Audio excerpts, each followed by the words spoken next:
कहानी की शुरुआत एक पुराने पॉन शॉप से होती है। एक पायलट पीटी शेलबर्न घबराया हुआ दुकान में प्रवेश करता है। उसके हाथ में एक रहस्यमयी बंदर होता है। उसकी यूनिफॉर्म खून से सनी होती है। दुकानदार उससे पूछता है कि क्या हुआ है। पीटी कहता है कि सबसे जरूरी बात यह है कि बंदर को कभी ढोल मत बजाने देना। अचानक बंदर अपने आप सक्रिय हो जाता है। दुकानदार उसकी बात को मजाक समझता है। उसी समय एक चूहा रस्सी काट देता है। एक खतरनाक चेन रिएक्शन शुरू हो जाता है। एक भाला उड़कर दुकानदार के शरीर को चीर देता है। दुकानदार की दर्दनाक मौत हो जाती है। पीटी समझ जाता है कि बंदर फिर से जाग चुका है। वह गुस्से में बंदर को आग से जलाने की कोशिश करता है। इसके बाद वह रहस्यमय तरीके से गायब हो जाता है। घर पर उसकी पत्नी लोइस उसका इंतजार करती रहती है। लोइस सोचती है कि पीटी परिवार छोड़कर चला गया है। उनके जुड़वा बेटे हैल और बिल भी यही मान लेते हैं। समय बीतता है और दोनों बच्चे बड़े होने लगते हैं। एक दिन वे अपने पिता का पुराना सामान देखने का फैसला करते हैं। पुराने डिब्बों के बीच उन्हें वही बंदर मिल जाता है। डिब्बे पर लिखा होता है कि चाबी घुमाओ और कुछ होता हुआ देखो। हैल डर जाता है और बंदर को छूना नहीं चाहता, लेकिन बिल मजाक में उसकी चाबी घुमा देता है। बंदर थोड़ा हिलता है और फिर शांत हो जाता है। बिल उसका मजाक उड़ाकर अपने कमरे में चला जाता है। उसी शाम लोइस बच्चों को बेबीसिटर एनी के साथ छोड़ देती है। एनी बच्चों को लेकर एक रेस्टोरेंट में जाती है। वहाँ एक शेफ चाकुओं का खेल दिखा रहा होता है। उसी समय बंदर अपने आप ढोल बजाने लगता है। अचानक एक चाकू हाथ से छूट जाता है। वह सीधे एनी की गर्दन पर जा लगता है। कुछ ही सेकंड में उसका सिर धड़ से अलग हो जाता है। पूरा रेस्टोरेंट चीखों से गूंज उठता है। एनी की मौत से दोनों बच्चे सदमे में आ जाते हैं, लेकिन हैल को यह सिर्फ हादसा नहीं लगता। उसे बंदर पर शक होने लगता है। अगले दिन स्कूल में कुछ लड़कियां हैल को परेशान करती हैं। बेइज्जती झेलकर वह गुस्से में घर लौटता है। घर पहुंचकर वह अपने कमरे में फिर बंदर को देखता है। अब उसका शक और भी बढ़ जाता है। गुस्से में वह अपने भाई बिल के बारे में बुरा सोचता है। फिर वह बंदर की चाबी घुमा देता है। कुछ देर बाद बंदर फिर ढोल बजाने लगता है। उसी समय बिल घर लौट रहा होता है। बिल अपनी माँ को आवाज देता है, लेकिन लोइस कोई जवाब नहीं देती। जब वह उसकी तरफ मुड़ती है तो उसके सिर से खून बह रहा होता है। एक दुर्लभ बीमारी के कारण उसकी मौत हो चुकी होती है। हैल ये देखकर पूरी तरह टूट जाता है। उसे लगता है कि उसकी वजह से यह सब हुआ है। उसी पल उसकी जिंदगी हमेशा के लिए बदल जाती। लोइस की मौत के बाद दोनों भाइयों की जिंदगी पूरी तरह बदल जाती है। उनके अंकल चिप उन्हें अपने साथ ले जाते हैं। अंकल चिप साफ कहते हैं कि उन्हें बच्चों की परवरिश करना नहीं आता। फिर भी वह दोनों की जिम्मेदारी उठाने का फैसला करते हैं। लेकिन हैल के मन से बंदर का डर नहीं निकलता। उसे यकीन हो चुका होता है कि यह बंदर मौत का कारण है। वह इसे हमेशा के लिए खत्म करने का फैसला करता है। हैल एक बड़ा चाकू उठाता है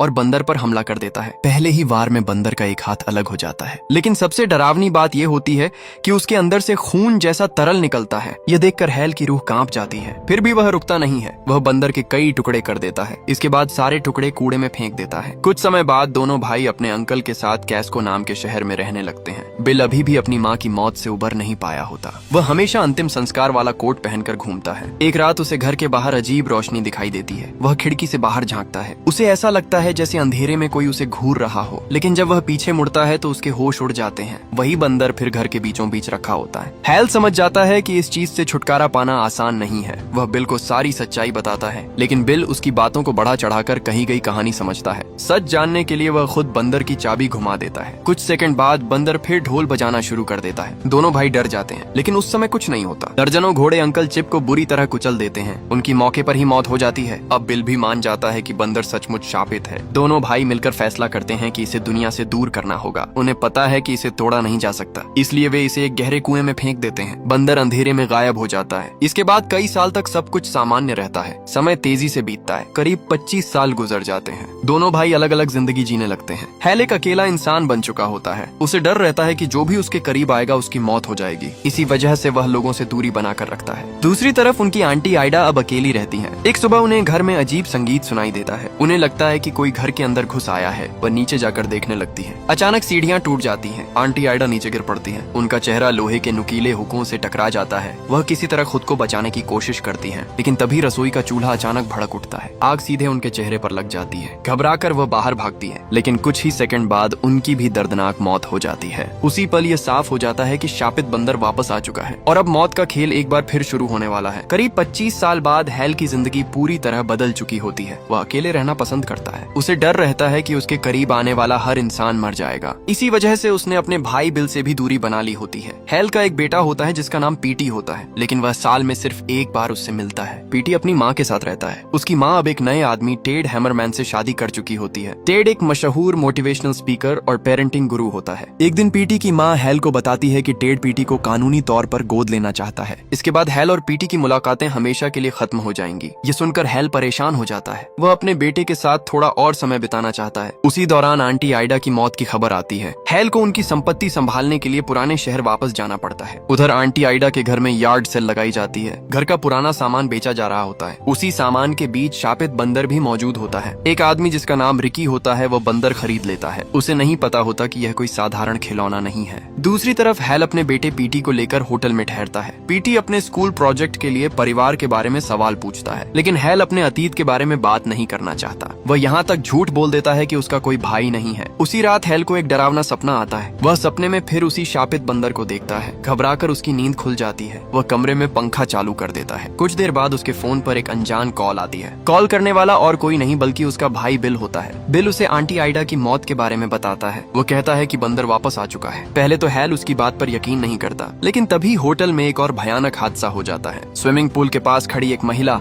पानी में कूदने की तैयारी कर रही होती है। उसी समय होटल की छत पर लगा भारी वेंटिलेशन सिस्टम ढीला हो जाता है। वह तेजी से नीचे गिरता है। सीधे पुल में गिरकर महिला को बुरी तरह घायल कर देता है। कुछ ही पलों में उसकी मौत हो जाती है। ये देखकर हैल के चेहरे का रंग उड़ जाता है। उसे समझ आ जाता है कि बिल सच कह रहा था। शापित बंदर सचमुच वापस लौट आया है। अब मौत का खेल फिर से शुरू हो चुका है और इस बार खतरा सिर्फ हैल पर नहीं बल्कि उसके बेटे पीटी पर भी मंडरा रहा है। हैल अपने बेटे पीटी को लेकर तुरंत होटल छोड़ देता है। उसे डर होता है कि अगला शिकार उसका बेटा हो सकता है। रास्ते में वह पीटी को आंटी आइडा के घर जाने के बारे में बताता है। पीटी समझ नहीं पाता कि उसका पिता इतना डरा हुआ क्यों है। अगले दिन दोनों आंटी आइडा के घर पहुंचते हैं। वहां उनकी मुलाकात बारबरा नाम की एक रियल एस्टेट एजेंट से होती है। बारबरा गलती से बिल का नाम ले लेती है। पीटी हैरान रह जाता है क्योंकि हैल ने कहा था कि उसका कोई भाई नहीं है। अब पीटी को महसूस होता है कि उसका पिता उससे बहुत सी बातें छिपा रहा है। बारबरा उन्हें बताती है कि पिछले कुछ दिनों में शहर में कई अजीब मौतें हुई हैं। एक आदमी अपने ही लॉन मोवर से कटकर मर गया। एक गोल्फ खिलाड़ी को सांप ने काट लिया। लगातार कई लोग रहस्यमयी हादसों में मारे जा चुके हैं। ये सुनकर हैल और ज्यादा घबरा जाता है। उसे यकीन हो जाता है कि बंदर ही इन सब का कारण है। इसी बीच पीटी घर के अलग अलग कमरों की तलाश करने लगता है। उसे पुराने फोटो और सामान मिलते हैं। तभी बारबरा एक बंद कमरे का दरवाजा खोलने की कोशिश करती है। काफी देर बाद दरवाजा खुल जाता है, लेकिन अगले ही पल एक पुरानी बंदूक ऊपर से गिर जाती है। बंदूक गलती से चल जाती है। गोली सीधे बारबरा को लगती है। कुछ ही सेकंड में उसकी मौत हो जाती है। हैल ये देखकर पूरी तरह टूट जाता है। पुलिस तुरंत मौके पर पहुंच जाती है। वे हैल को शहर छोड़ने से मना कर देते हैं। अब हैल को वहीं रुकना पड़ता है। थोड़ी देर बाद बिल का फोन आता है। बिल कहता है कि अभी सबसे बुरा होना बाकी है। फोन रखने के बाद हैल को शक होने लगता है। उसे लगता है कि बिल इस सब के पीछे हो सकता है। वह पुराने रिकॉर्ड खंगालना शुरू करता है। तभी उसे एक अजीब फोन नंबर मिलता है। जब वह उस नंबर पर कॉल करता है तो एक रिकॉर्डेड मैसेज सुनाई देता है। उस मैसेज में बिल की आवाज होती है। बिल कहता है कि उसे आखिरकार अपना पुराना बंदर वापस मिल गया है। ये सुनते ही हैल के पैरों तले जमीन खिसक जाती है। अब उसे समझ आ जाता है कि बंदर सिर्फ वापस नहीं आया बल्कि बिल खुद उसे चला रहा है और शायद अपने भाई से बदला लेने की तैयारी कर रहा है। उधर पहले वह उस पुराने कुएं तक भी गया था। वह बंदर को वापस निकालना चाहता था, लेकिन जब वह वहां पहुंचा तो बंदर गायब था। उसे सिर्फ उसकी चाबी मिली। बिल ने इसे एक संकेत माना।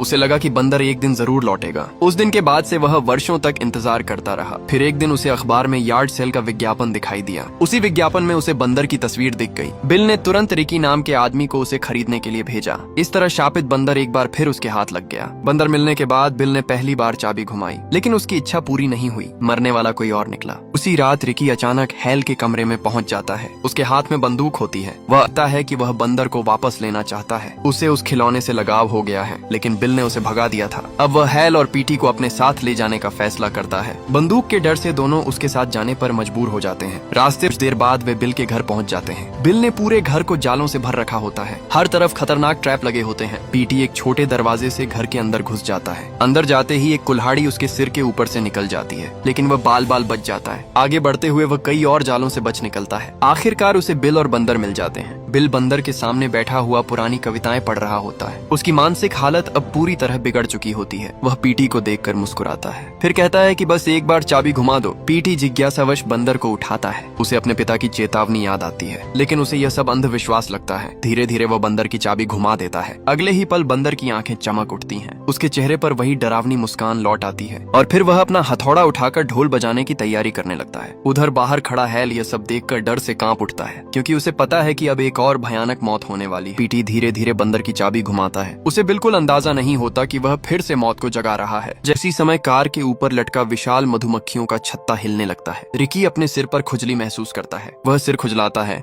और गलती से बंदूक का ट्रिगर दब जाता है। अचानक गोली चल जाती है और शीशे में एक छेद बन जाता है। कुछ सेकंड बाद हजारों मधुमक्खियां छत्ते से बाहर निकलकर सीधे रिकी पर हमला कर देती हैं। वह दर्द से चीखता है और घबराकर इधर उधर गोलियां चलाने लगता है, लेकिन कोई फायदा नहीं होता। कुछ ही पलों में उसकी दर्दनाक मौत हो जाती है। हैल समझ जाता है कि बंदर का श्राप अब भी खत्म नहीं हुआ है, लेकिन बिल गुस्से में आ जाता है। उसे लगता है कि फिर एक निर्दोष इंसान मारा गया। वह बंदर को पीटी के हाथ से छीन लेता है, फिर उसका हाथ पकड़कर जबरदस्ती नीचे दबाने लगता है। उसे लगता है कि वह बंदर को अपनी मर्जी से चला सकता है, लेकिन यही उसकी सबसे बड़ी गलती साबित होती है। अचानक बंदर का चेहरा और भी डरावना हो जाता है। वह पागलों की तरह तेजी से ढोल पीटना शुरू कर देता है। पूरा घर कांपने लगता है, खिड़कियां हिलने लगती हैं। बाहर पूरे शहर में अजीब घटनाएं शुरू हो जाती हैं। कहीं विस्फोट होते हैं और कहीं भयानक हादसे होने लगते हैं। लोग डरकर सड़कों पर भागने लगते हैं। बिल खिड़की से बाहर देखता है और उसकी आंखें फटी रह जाती हैं। आसमान से एक विमान नियंत्रण खोकर नीचे गिरने लगता है। कुछ ही सेकंड में वह शहर के बीचों बीच आकर टकरा जाता है। एक भयानक धमाका होता है और चारों तरफ तबाही फैल जाती है। अब बिल को एहसास होता है कि बंदर को कोई नियंत्रित नहीं कर सकता। इसी बीच हैल घर के अंदर पहुंच जाता है। दोनों भाइयों के बीच सालों पुराना सच सामने आ जाता है। बिल स्वीकार करता है कि वह हमेशा माँ की मौत के लिए हैल को दोषी मानता था। हैल भी सच बता देता है कि उसने बचपन में गुस्से में चाबी घुमाई थी, लेकिन उसने कभी अपनी माँ की मौत नहीं चाही थी। वह भी सालों से अपराध बोध में जी रहा था। यह सुनकर बिल की नफरत खत्म होने लगती है। आखिरकार दोनों भाई एक दूसरे को माफ कर देते हैं। हैल उसे अपने साथ चलने के लिए कहता है। कुछ पलों के लिए लगता है कि सब ठीक हो जाएगा, लेकिन तभी बंदर फिर हरकत करता है। किसी ने चाबी नहीं घुमाई होती, फिर भी उसका हथौड़ा ऊपर उठ जाता है। अचानक पुराना जाल सक्रिय हो जाता है। एक भारी बॉल तेजी से घूमती हुई उनकी तरफ आती है। किसी को संभलने का मौका नहीं मिलता। बॉल सीधे बिल के सिर से टकराती है। अगले ही पल उसकी मौत हो जाती है। हैल सदमे में खड़ा रह जाता है। अभी कुछ सेकंड पहले ही उसे अपना भाई वापस मिला था और अब वह हमेशा के लिए उससे बिछड़ चुका होता है। पीटी भी यह सब देखकर डर जाता है। हैल उसे लेकर घर से बाहर निकल जाता है। बाहर पूरा शहर तबाही में डूबा होता है। तभी हैल अपनी कार की तरफ देखता है। कार की पिछली सीट पर वही शापित बंदर बैठा होता है। उसके चेहरे पर फिर वही डरावनी मुस्कान होती है। हैल समझ जाता है कि यह श्राप अभी खत्म नहीं हुआ है, लेकिन इस बार वह डर के साथ जीने का फैसला नहीं करता। वह अपने बेटे की तरफ देखता है, फिर मुस्कुराता है और दोनों वहां से आगे बढ़ जाते हैं।